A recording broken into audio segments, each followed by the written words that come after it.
Species को जितनी ज्यादा स्टेबिलिटी मिलेगी, इट मींस उतना ही उसका जो मॉलिक्यूल होता है, जो न्यूट्रल मॉलिक्यूल की मैं बात कर रहा हूं, उतना ही वो मोर एसिडिक होगा।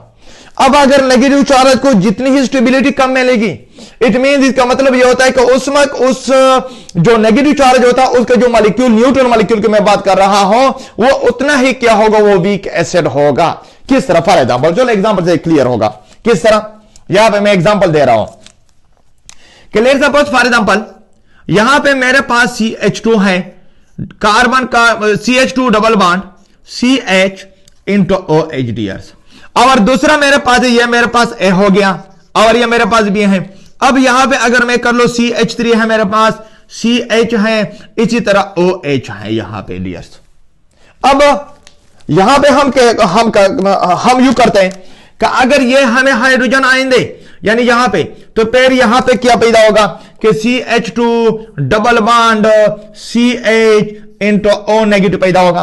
अब अगर ये हमें हाइड्रोजन आयन दे एक दफा, यानी हाइड्रोजन आयन वो हमें दे, यहां पे भी हमें हाइड्रोजन आयन दे, तो फिर यहां पे क्या पैदा होगा, तो फिर यहां पे भी इस तरह का CH3 CH2 into O negative पैदा होगा। अब डियर मुझे आप बताएं, स्टेबिलिटी को तो आपको तो पता होगा कि एक नेगेटिव चार्ज यहां पे पैदा हुआ है इसी सूरत में, यानी एक की सूरत में हाइड्रोजन आयन के देने से, और दूसरा नेगेटिव चार्ज यहां पे पैदा हुआ है बी की सूरत में हाइड्रोजन आयन के देने से। फिर अब मुझे बताएं, which one species, that one species is the more stable और दैट वन, स्टेबिलिटी किसकी ज्यादा होगी? क्लियर बताएं, स्टेबिलिटी किसकी ज्यादा होगी? तो इट मींस कि स्टेबिलिटी उसकी ज्यादा होगी जितनी ज्यादा उसमें रेजोनेंस हो। अब रेजोनेंस यहां पे अगर हम देख ले तो यहां पे नेगेटिव चार्ज है, ये नेगेटिव चार्ज यहां पे आएगा, नेगेटिव चार्ज के यहां पे आने से फिर यहां पे डबल बॉन्ड इस तरह का आएगा, इस आ गए तो इट मींस कि यहां पे रेजोनेंस होता है। अगर रेजोनेंस होता है तो ये रेजोनेंस को हम क्या कहते हैं, such special type of resonance is called as मेसोमेरिज्म।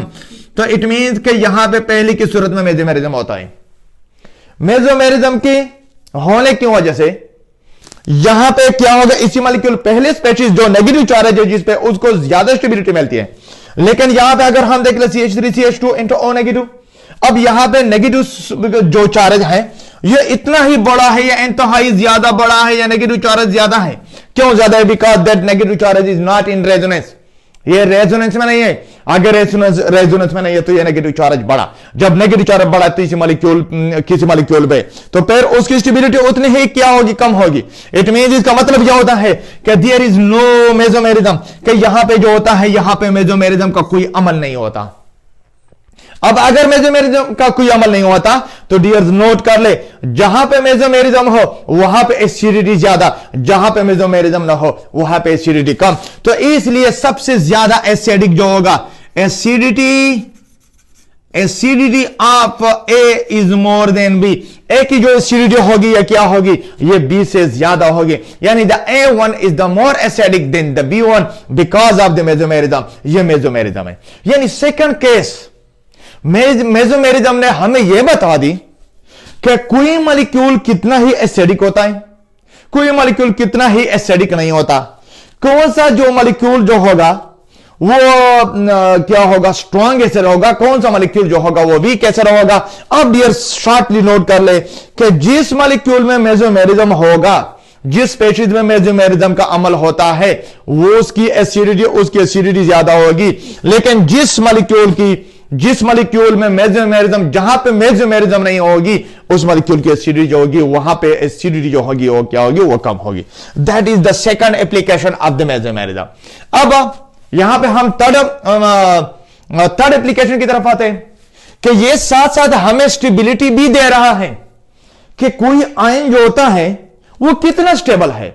यहां पे मैंने बता दी कि कोई आयन कितना स्टेबल है।